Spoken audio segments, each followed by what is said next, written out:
Welcome, everybody. Welcome to another exciting episode of the GRANDSTREAM. This thing of ours, this thing that we do twice daily, 9 a.m. in the morning, 8 p.m. in the evening. So far, so good. We're able to maintain that. Let's keep it going.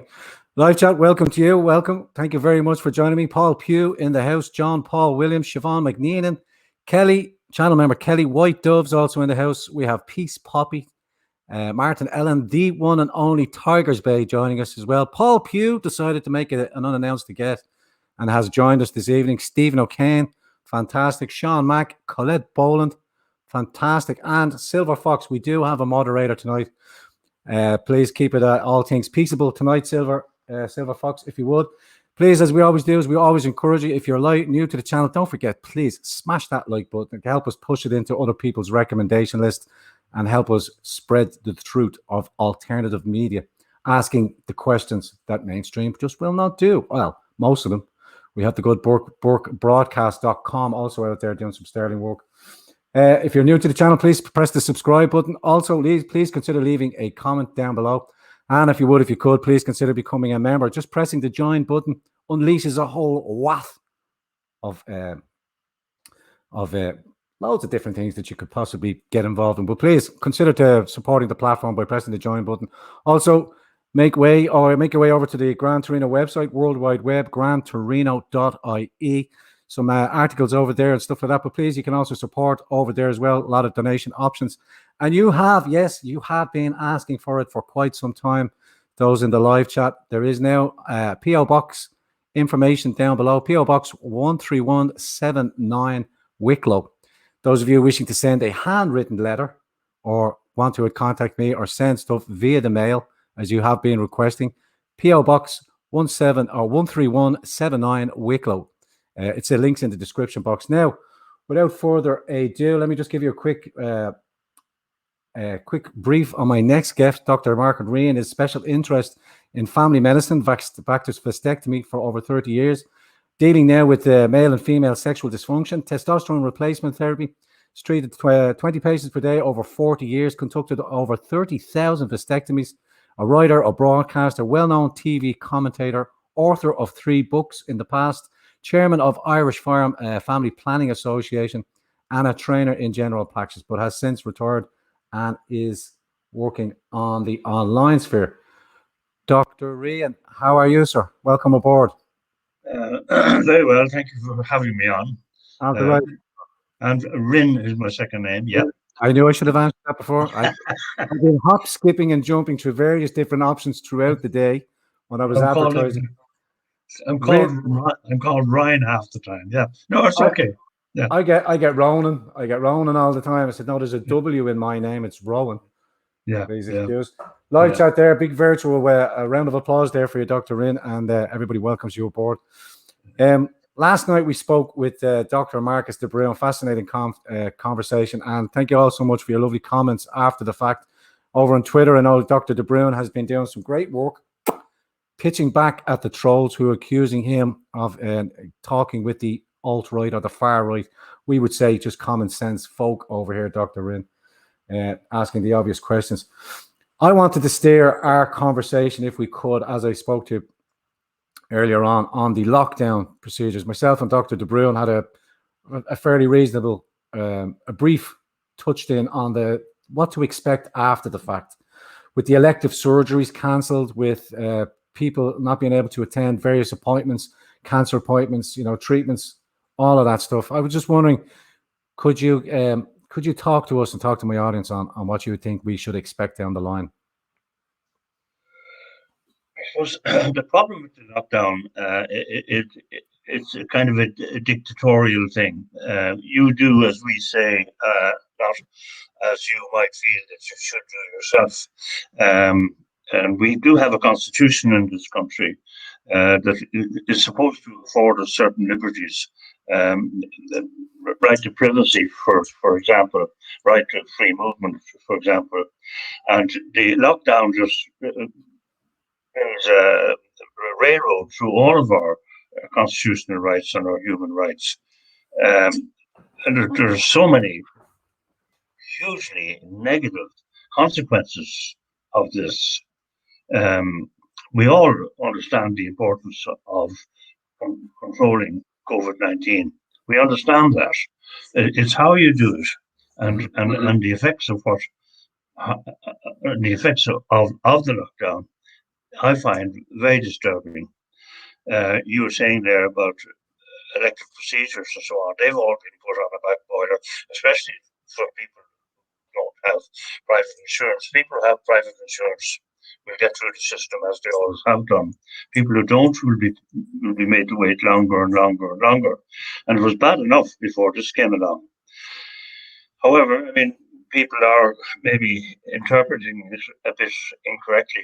I think, to be fair, if you have, say, passing blood or something, you've got a concern that you may have bowel cancer, for example, you probably will get seen pretty quickly, even in the public system. However, people are reluctant to approach the medical profession because they think, A, that they might catch the disease, and B, that everybody's too busy looking after all of these awfully sick people to look after them. That also is not true. There is lots of spare capacity within the system. Yes, Doctor. I don't know if you have the microphone covered or a little bit like that. Your microphone is just drifting in and out. If you have you wouldn't have a set of headphones. No, my microphone is on my it's on the laptop there. Yeah. It's just drifting in a little bit, but other than that, it's fine. It's fine. Just if you could make an adjustment, that's fine. But as you say, there will be plenty of opportunity for people to get in and use the system if they want. Is that what you're saying? That now there is spare capacity? Yeah. What I'm saying is that I think there is a people are misinterpreting the situation. Yeah. Such that they think that they're not important and that all these people with coronavirus are important and that they might even get the disease by entering the system. And they're keeping back from the system. And that's people's own misinterpretation, not really the system's fault. Yeah, I know two of the private hospitals. We had Dennis O'Brien's one and Larry Goodman's there. They're very underused. I think we're paying some extraordinary amounts of money for private hospitals that aren't even being used. But what you're saying is, what I think you're saying is that people are afraid to attend because primarily they think they might catch COVID-19. But again, they think they might drain the resources of the hotel and put somebody else in jeopardy, which is understandable. Would you advise, in a nonsense way, would you say to attend their appointments or to ring in and check in and see if their appointments are available? Yes. Yes, I would. I would. And I think you'll find that the primary physicians, your general practitioner, has probably got a lot more time than you might imagine. The whole system is not clogged up any longer. It was earlier on, but it's no longer clogged up with coronavirus concerns. And I think you'll find a sympathetic ear with your local general practitioner. And I think you should approach your local general practitioner if you have concerns, particularly if you've got concerns about, let's say, stroke or heart attack or symptoms of cancer, early symptoms of cancer.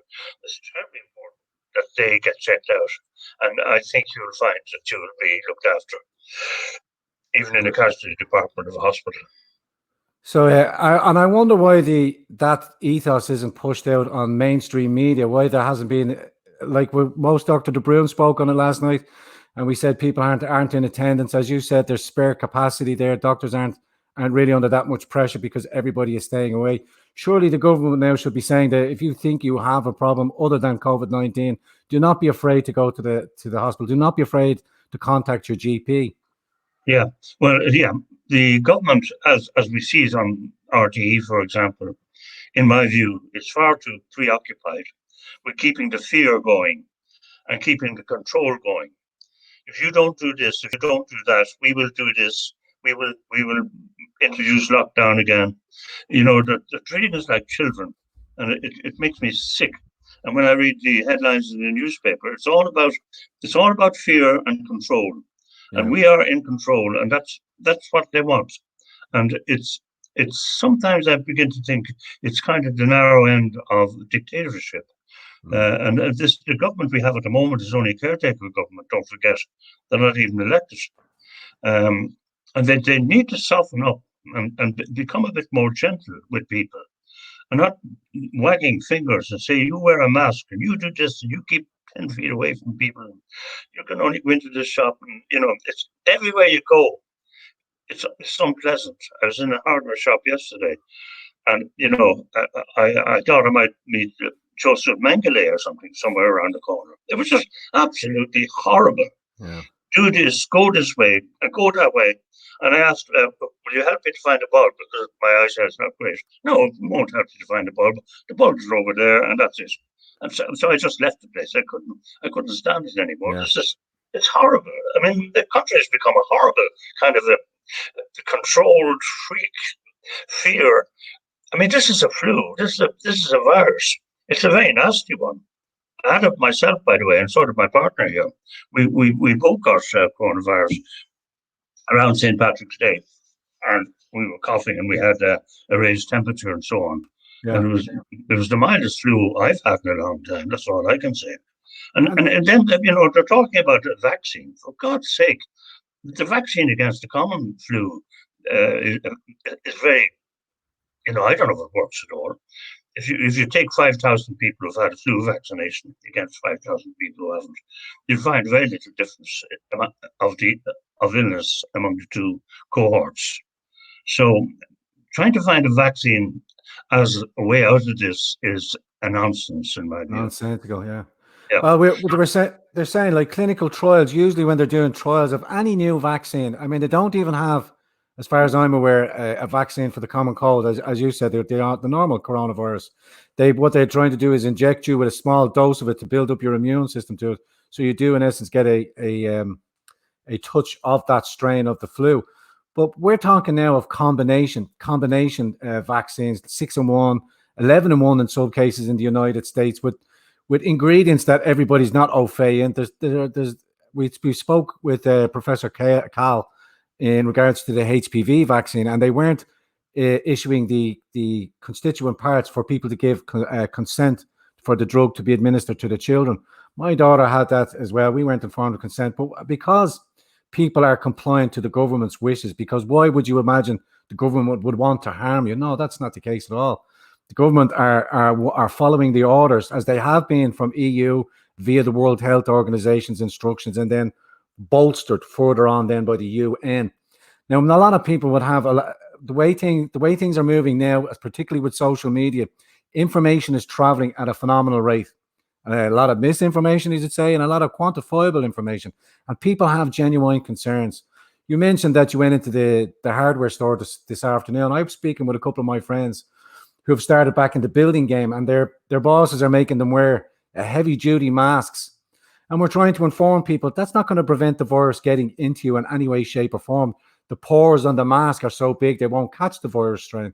And the mask wearing, the jury is still out on it. Mask wearing might well make you sicker than non-mask wearing. Hypercapnia. Yeah, exactly. But you're going to be breathing in your own carbon dioxide for a start. You're going to get less oxygen. You're going to, it's not a good necessarily good practice. And I don't know who you're protecting, yourself or other people. Yeah. And everybody who wears masks, they're touching them. You're not supposed to touch them. They're supposed to be sterile. And it's a nonsense. You see people going around with masks under their chin. Yeah. What's going on here? What's wrong with these people? And then people with big masks on them, and they're kind of telling you, "I'm safe, you're not." And we'll space ourselves apart. You can see, I know you can see that directly, the nefarious action of people avoiding each other, and it's like you've got the plague. And like you said, people are becoming locked down, and there's no cordiality even in the shops as you see it like that, and people are afraid of hurting other people. Oh, well, I'm not sick, I don't have it, they say, but I don't want to give it to anybody else in case I'm asymptomatic. And that's got to be the blame has got to be portioned to the media for not presenting the facts. Yeah. Oh, absolutely. I couldn't agree with you more. And the media are miserable. And we've got two reporters there in RTE. I won't mention their names, but they're like the Grim Reaper. one trying to out the grim faces on them. Oh Jesus, COVID's in the house. Oh God. Oh, Oh, this we is getting worse. we call it in the online social circle. We call it fear porn. It's pornographic nature of fear, and it's there for them to draw people into the news. It's like clickbait. It's like they say something outrageous to draw people's attention to it. It's the same sort of effect to ramp up fear. Now, what we're saying, and what we're trying to hypothesize is the government have clearly made a mistake. There's been an overreaction to data that's been presented by the World Health Organization. They can't roll back on that now, and now they're going full tilt, talking about second wave, which is a nonsense. And if you think this is bad, wait till the second wave comes. Wait till this; it's going to be much worse. And a third wave. They're talking about a third wave, would you believe it or not? China's already locked down 100 million people again in another region of China. And I think the whole thing, I'm just spitballing, it's my opinion. I think it was contrived out of the Wuhan lab. All indications are saying that it's coming there. It was a genetically modified virus. It's not a wild virus, as they call it. It hasn't come out of nature. There's got constituents of HIV so that the virus can insert itself into the cell to make it harder to extricate. But it clearly hasn't been it's been virulent in the sense like a normal flu. It's traveled around the globe in 3 weeks or more. Yes. But this is being rolled out now and being pressured for people, particularly of a certain age. The elderly are besides themselves because they know that it's targeting them individually. They're hearing the horror stories out of the nursing homes. Yes. How did you and your partner get through the COVID? Obviously, you have medical experience. You just rode it out normally. We didn't get through it at all. We just did it.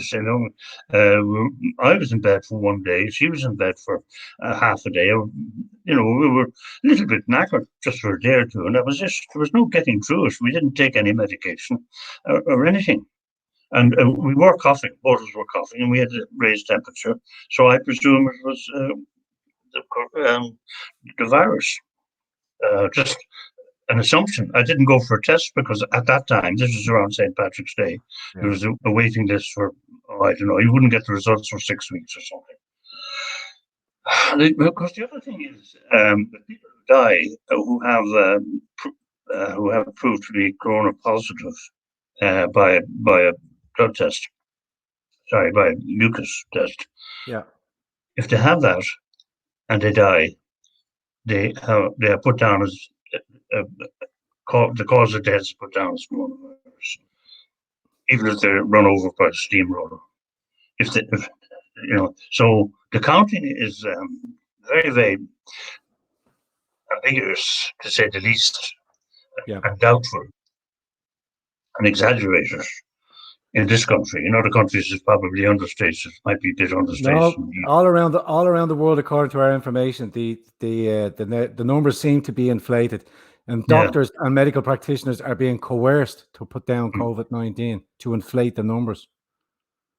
That seems to be the case as well. Yeah. I think it's fascinating, and I'm delighted that you joined Dr. Rynne, because not many people, and I'm not being disrespectful, of your age, 65 and plus. Not many people get to see people like yourself saying, "Yeah, I've had it. I got through it. It's no biggie. I don't have I don't have a morbid condition or underlying health issue. So we took care of it." Yeah. Well, that's true. I mean, had I bronchial asthma or some underlying condition, I may not have sailed through it quite so easily. I obviously have a reasonably good immune system, but both of us just sailed through it. It was just a breeze. It was nothing, and you have to let that on. The world reaction to this. Okay, people are dying, but a lot of those people are older. They're dying in nursing homes and so on, and they're dying of comorbidity from other diseases. And yet they're being put down as deaths due to coronavirus. It's difficult to understand. And of course, people are being put out of business. I mean, this lockdown, for people who hairdressers and barbers and people who give a good service, and people who've just built up a nice little restaurant and all of this kind of stuff, they're just gone. And I just feel so sorry for them. And it seems to be unnecessarily so. And now it seems to be, we're talking about pubs and hairdressers not being opened up till September. Kids not going back to school. Yeah, and the kids and all that kind of stuff. This is what I'm leading to on now, that the cure is worse than the actual Oh, COVID-19. much. And that what we're going to experience, if the government doesn't step back and say, right, we can understand, there's talk now of a combination pack of hydroxychloroquine. Dr. De Bruin wasn't so very sold on it because the peer-reviewed testing hasn't quite come true. But all around the world, more and more doctors from Spain, France are using it now to protect frontline staff, workers, to give them a protection of cost. And it seems to be doing the do. Have you heard anything about it? Yes, yeah. And what you're saying, absolutely, there has to be balance. Yeah. You know, the benefit of what we're doing against the terrible ill effects of what we're doing, including the educating our children and so on, that has to be balanced up. And honesty about the numbers, non-inflation, stop the fear, stop the punishment, stop wagging finger, and stop treating us like children. We're adults and we're responsible people, all of us, I think. Uh, and leave it to our common sense as to whether we wear a mask or not, and that kind of thing. That's the very much the situation in Sweden and very much other places. Part of their constitution is that they couldn't restrict people's movements in their constitution, and it was left to them to for personal responsibility. To they could maintain themselves, they could option to wear a mask if they want, but people Yeah, gathered. And Dr. De Bruin was, and I'm sorry to keep referring back to him, but he was against the herd mentality phrasing, like a community immunity would build up yeah, over time. The more people that get exposed to it, it absolutely, it, it dampens absolutely. Yeah, it dampens it down. So people's suspicions are automatically brought up. We've got people going back to work now tomorrow, and they're going to be temperature checked before they're allowed into a building. what's that got to do? Exactly. And now other parts of this now we're being told about contact tracers that will be going out to search people that are in Yeah, contact. yeah, on And your mobile phone, so yeah. on the mobile phone, and we're going to be tracked. You understand that? But then, if the law comes in, the way they are pushing this law, and the way what we seem to think is they're obfuscating from their obvious mishandling of the situation, that they will actually, if you test positive on your way to work, or if you run a high temperature at work, that they'll say, wait, right, we need to escort you to the hospital, and you'll be spirited away and put into an isolation room. I mean, the mind can run amok, obviously, but by the way they're carrying on, it's not beyond the realms of possibility. For your own dignity, that's the way they phrase it. For your own dignity, we'll take you out of your home, or we'll take you out of your place of work. Do you think I'm being overreactionary? Yeah. Absolute control. Absolute, no, you're not. Absolute control. And there's something very unsettling about the whole thing. And Mm. certainly the first time in my long life that I've seen anything like this, even the control of the Catholic Church in the 40s and 50s, was as nothing compared to this. I mean, Mm. this is total control. You may not go down there and walk. No, you may not uh, meet your friends. You may not go and see your aunt who's dying. You can't go in there. No, and just total control over people for very little reason. And isolation and distancing, so-called social distancing. There isn't a shred of evidence that any of that does anything. I mean, this virus doesn't jump 2 meters or 16 meters, or No. this virus doesn't do that. So what's this 2 meters? Where did that come from? And step here, step there, go back, and how are we going They, to how are we going to wind back from this? That's the problem. I think it's important that we do wind back from it as well. And the part of the reason for this channel and what we're trying to press, because we're not getting what we consider honest to goodness media or journalism 101. Yeah, We're having to take this stance and force it to ourselves. And I feel in amongst my circles that, they're going to be taking the right to protest. Our constitution is protected. We have inalienable rights that allow us to assemble if we feel we're being pushed by a tyrannical government. This under the guise of medicine, of a medical emergency, it's still tyranny. It's yes, still tyranny, and it's taking away our civil liberties and trying to yes, impress upon other people. They seem to have yes, forgotten all about what a constitution is and what it means. yes. This shows you how easily it is actually to get control over people. Mm. How they suddenly change from being intelligent, free thinking people into being sheep being run by dogs, and it's worrying. And you can see why certain atrocities historically, I'm thinking now of the Holocaust and so on, happens, if that's the way people, if they're not going to stand up and fight back against this thing. And And we the position I'm taking is a very, I could be struck off or something. Right? At this stage of my life, I don't care. I just think the whole thing is wrong, and people need to stand up and say so, and not be afraid. Absolutely. And I'd like you to elaborate on that a little bit more as well, because I know you're an advocate for human rights and you understand civil liberties. And it's incumbent, sorry, Doctor, it's Yes, incumbent for people to stand and speak up and yes, come together and speak out and saying, hang on a minute, yes, you, the yes, government, work for us. yes, You aren't born right. These rights were yes, here long yes. before a government was We're born. paying for this. Yeah, yeah. We're paying you, Minister of Health, Harris, whatever his name is. We're paying you, and we expect some service from you, and some balance, and some intellect, not just this, parroting around the rest of the world, parroting what the World Health Organization say, and this absolutism that you must stay at home, you must keep 2 meters away, you must do this and you must do that, and if you're over 70, you must cocoon yourself, and all of these kind of things. And you're right, we are paying for it. Something has happened to you. It's gone. No, sorry, Doctor. I was just throwing out it was a comment from one of our live chat members, and I know you were speaking there, but I thought it was important. People can read Yeah, that and press pause after the fact and catch up yeah, with it there. But as you say, it's challenging it, but it's professional people. Like when people like myself stand up, we're automatically smeared. I speak up primarily against mass immigration. Mass immigration is driving down wages. It's being used as a tool. It encourages human misery. It's human trafficking that's permitted by upper echelons, and people seem to think that you're attacking the people because of their color, their skin. I'm saying no. This is having an effect on our society, and it's changing us, changing Ireland right before our very eyes. And we need to be able to speak about it. But the professional classes are not speaking up, other than yourself and Dr. De Bruyne and a limited few others. yeah. I'm sorry I missed Dr. De Broom last night. I'll go back and listen again. And he and Professor Cahill, of course, she's brilliant. Mm. And her qualifications are impeccable as far as I can see. And she's well qualified to say what she says. And she says that if you get the disease, you probably will have immunity for the rest of your life.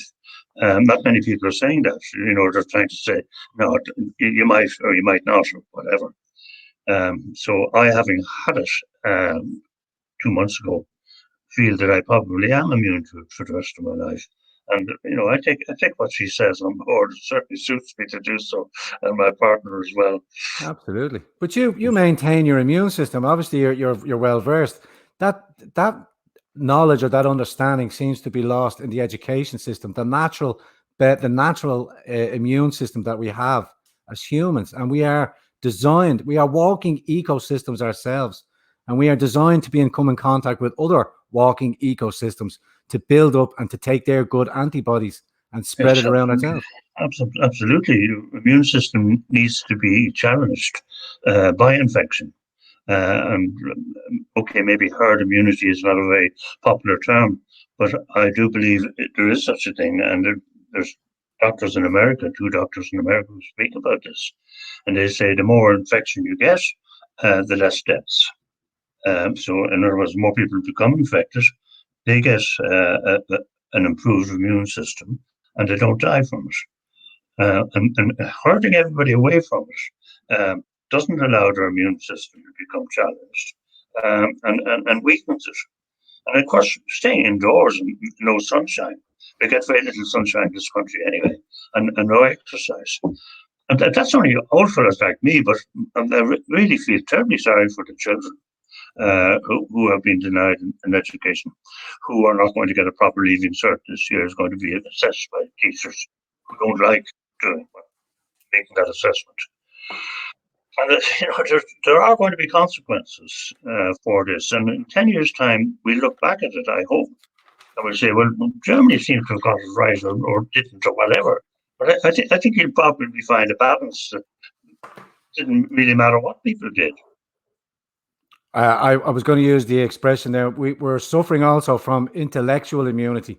We're not allowed, because of the censorship from platforms like YouTube, Facebook, and other places. Yes, We're yes, getting this yes, intellectual immunity that we're being yes, isolated. Voices like mine and other yes, voices that are trying to proposition and counter the narrative and speak yes, out against the narrative. That has the yes, same sort of effect as the immune system. If we don't allow ourselves to come in contact with yeah, possibly different ideas, and we can work out and discern for ourselves if they're bad or good. But if yeah, we're not, if we're only hearing, as what I think is happening in the education system, is you're only hearing one side of the story. That's yeah, socialism. That's diversity is our strength.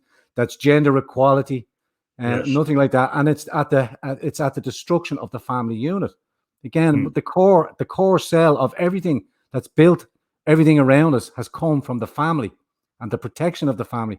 And the family unit is now under such an attack with the abortion laws, with same-sex marriages and stuff like that. Not that I'm against same-sex, but they didn't have to be equivocated to the marriage certification.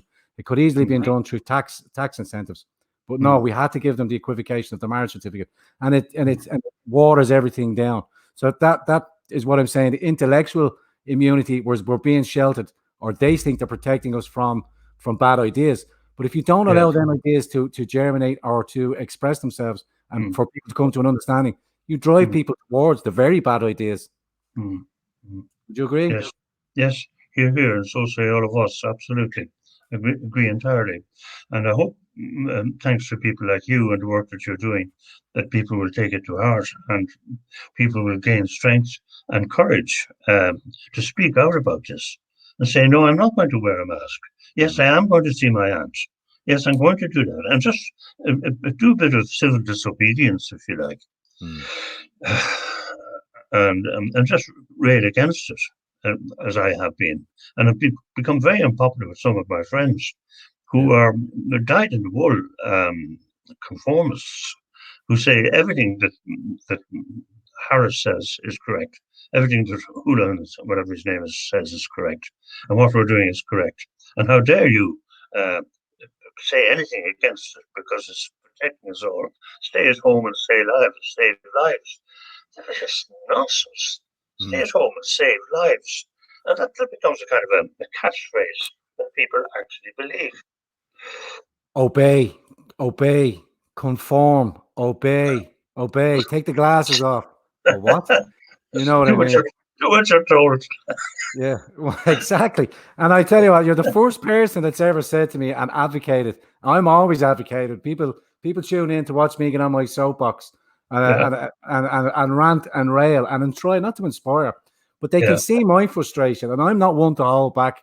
I'm not one to say back. I will not be taking a vaccine. I will go to my grave fighting to the death. You will not stick a needle in me without my permission, or you'll have a Mm, tough time trying to nail me down. yeah. But the Well, essence of civil disobedience, you're of an age, I'm of an age, that we can appreciate what the men of 1916 and the men well, of previous, course. Wolftown, all the way back. We've Well, of course. 8,000 years of history Absolutely. of Absolutely. expression. And Yeah. what they've done now by placating us with consumerism and pumping Mm, us with false credit, and mm, it's this May Fain attitude now that the Irish yeah. have adopted. You know, I'm okay. Screw the rest of you, Jack. I've got the Yeah. big telly. I've got the Yeah. decent fridge. I've got the Mm, fancy clothes. Nobody mm, thinks about society and how it operates. And I often say this, and I know you might have heard this. Society is a contract between the generations, mm, and it's how we leave it on to the next generation. And I believe the previous generation have let us down badly because they became millionaires because of the Celtic Tiger, because of our joining the what was then the EEC bloc 1972. And what it did by design, it gave our politicians this false idea that they were equivocal to the politicians in Germany, that they were the same as the politicians in France, these huge supranational entities, and that they could talk amongst them and they were equal. Ireland, in the scale of things, is nothing but a dot, and we should mm, only concern ourselves with what's best for our nation and our culture and our landscape. And mm, the open wound that is mass migration, that mm, is filtering down the Irish culture. 8,000 years we've been on this little rock, on this mm, planet of ours. And mm, consumerism, corporatocracy, the Nazis would have had an easier time rather than invading. Just send them over porn, just send them over consumerism, and just distract them with their lusts and their desires. And they cannot, refrain themselves. What do you think? I know you're giggling away there. What do you think? What do you think of that? You should get down off your soapbox. I need you there as well, maybe as well. You're dead right. Sometimes I need to be reined back in. Pretty soon I'll be shouting, "Did the starving? Did the starving?" You have to be so careful. Dr. Brown, let's change tact a little bit. Let's change the wind, and let's go into your area of expertise, sexual health and stuff like that. Let's, it's not really on the top of number one's everybody's idea, but it ties in very much, as we said earlier on, with the sex education, porn literacy. You would come in contact with people that would have various different ailments, in regards to sexual health. Has that become a bigger problem while you're still in? I think you're in private practice now, aren't you? Yeah. Well, actually, I've retired from private practice. I just do online. I have an online consultation called medicaladviceforyou.com, and a lot of that would be to do with problems that men and some women have difficulty talking about. A lot of it would be to do with a condition known as premature ejaculation, and erectile dysfunction, of course, our old friend. And I've been in practice for long enough to live through a time when there was absolutely nothing we could do about erectile dysfunction for men. Yeah. Not a thing. And then, of course, Viagra came in around 1994 or sometime around there. And that revolutionized, and then penile injection and all sorts of other treatments, including psychotherapy, and people began to take erectile dysfunction seriously and fine. And because people were living longer anyway, you're going to get more of it. And now we have some really good treatment programs for men with erectile dysfunction.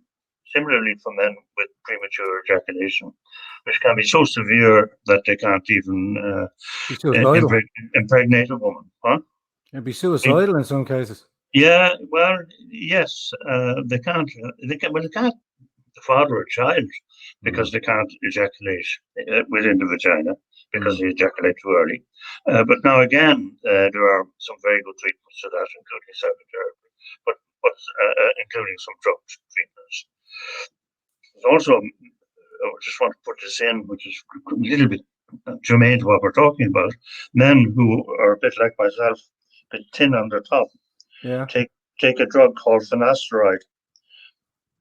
This has been dished out to them by various treatment centres for male pattern baldness. And finasteride is an extremely dangerous drug. For the erection? Yeah.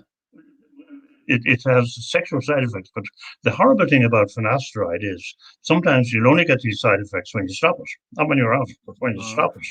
And those side effects stay with you for the rest of your life, even though you're not taking it anymore. It does things in here, it just switches off, and you can't, you've no sexual feelings, you lose your libido, you lose erectile dysfunction, you lose everything. And that only happens maybe in 2%. That's a big percent of people. Absolutely. And it's a huge price to pay for growing some of this stuff. And if you don't like the look of yourself in the mirror, then you're going to have to come to terms or go for some psychotherapy or something. Or get a wig.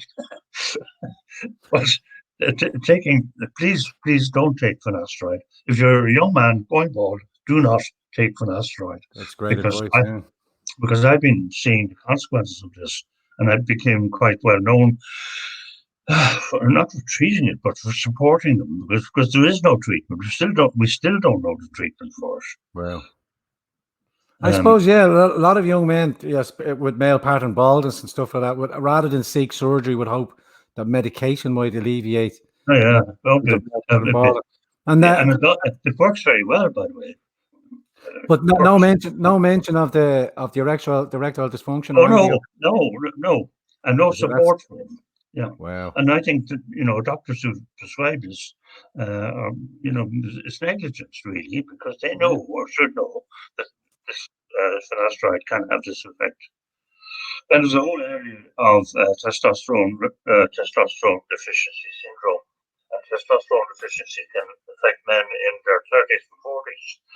But what they do is they go to a doctor, he takes a blood sample, she takes a blood sample, and it shows that the testosterone levels are normal, whatever normal is. But that would depend on the time of day that the blood test was taken and so on. And a lot of these men are suffering from mild depression, maybe put on antidepressants, have no libido, they're not getting on very well in their marriage. They may have some erectile dysfunction and so on. And testosterone replacement therapy, which the Americans are big into, will solve all of these problems. And the only way to know if this is going to be the case is put them on the trial of testosterone replacement therapy. And I'm a great enthusiast for it.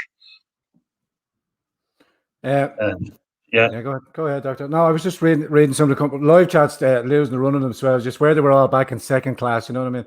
Or back in secondary school, by the way. But it is, I very much appreciate that as well, because because as much as it's not even uncomfortable to talk about, it's the usual, people get embarrassed and stuff like that. But I think we're long past that stage to be getting embarrassed and talking about erectile dysfunction. It's a proper medical condition, and there's a percentage of men out there that struggle with that. And men's health issue always seems to get pushed aside for women's health. Women's health always, and that's not me pushing against it. Absolutely, you're absolutely right. Absolutely right.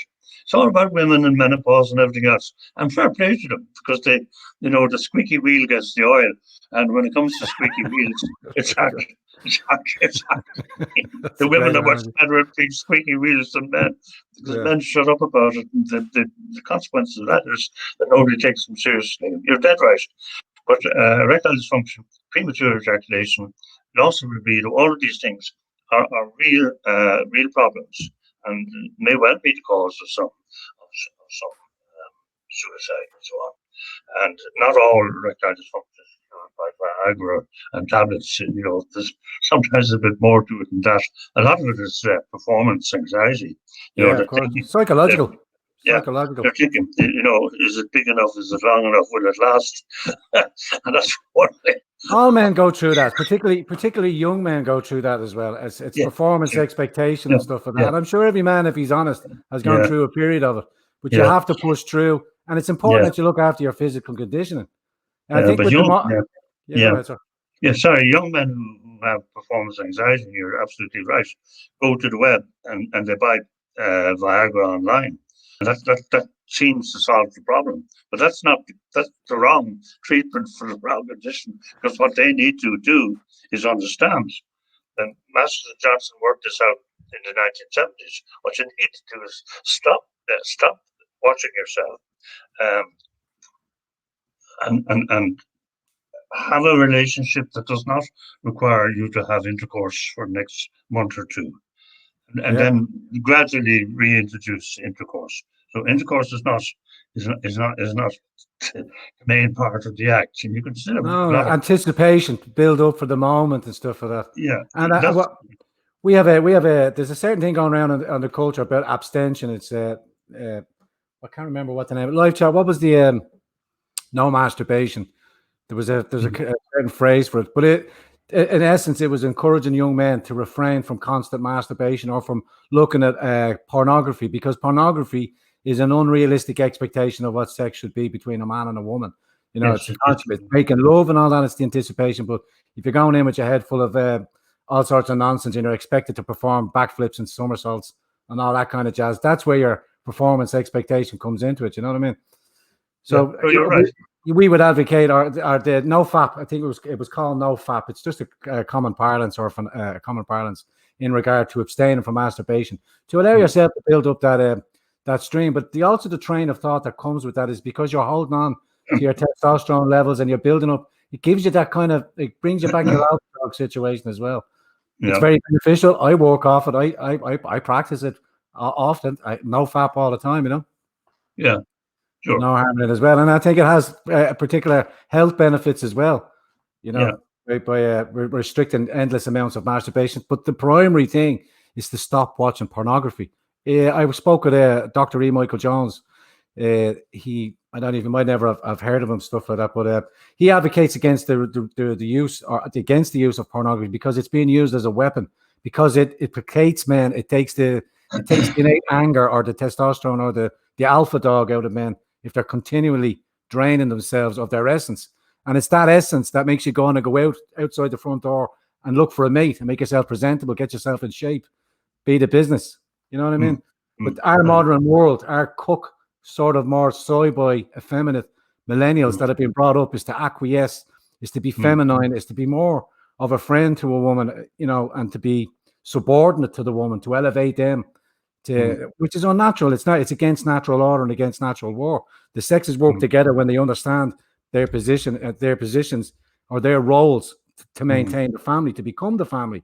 The male is the dominant. The male goes out, hunter gatherer. I know these are draconian terminologies or old terminologies, but in essence, that's what nature does, and you can work in balance with that.